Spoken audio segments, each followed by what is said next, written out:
उससे मेरा रिश्ता कुछ इतना पुराना है, शायद जब से दुनिया में आई हूँ दिल में वो तब से समाया है। याद नहीं आता मुझे कब से हम दोनों एक दूसरे में इस कदर डूब गए। मैं उसमें ज़्यादा डूबी या वो मुझ में ज़्यादा डूब गया, इन प्रश्नों को भी हम भूल गए।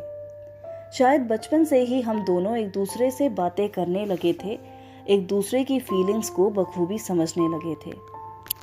वो कभी मुझसे किसी डिस्गाइज में मिलने आता तो कभी किसी फॉर्म में, कभी वो जलेबी का वेश धारण कर आता तो कभी रसगुल्ले, आइसक्रीम या चॉकलेट के फॉर्म में।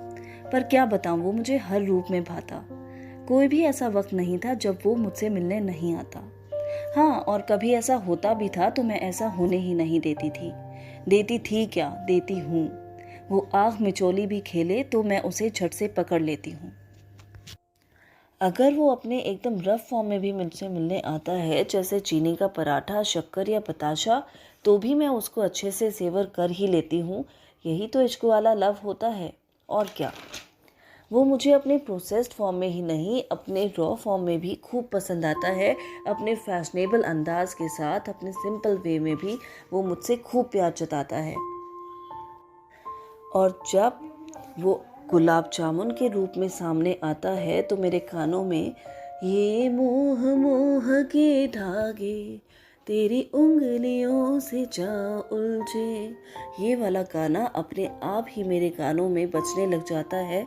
और जब तक चाशनी में डूबे गुलाब जामुन का लुत्फ उठाते हुए मैं उसे खाकर ख़त्म ना कर दूं, ये गाना मेरे कानों में बजता ही चला जाता है। और फिर खाकर जो तृप्ति होती है, मानो एकदम अद्भुत एनर्जी मिल जाती है। मानो पूरी कायनात हमें एक दूसरे से मिलाने में लगी हुई थी और इच्छाएं जैसे सारी पूरी हो जाती हैं। अपने प्यारे मीठे से मिलने पर मुझे इतनी खुशी मिल जाती है कि हर अंदाज में उसकी मिठास मुझ में समा जाती है और मिठास ही मिठास जीवन में भर जाती है। सारे गिले शिकवे दूर हो जाते हैं और दिल से दिल मिल जाते हैं।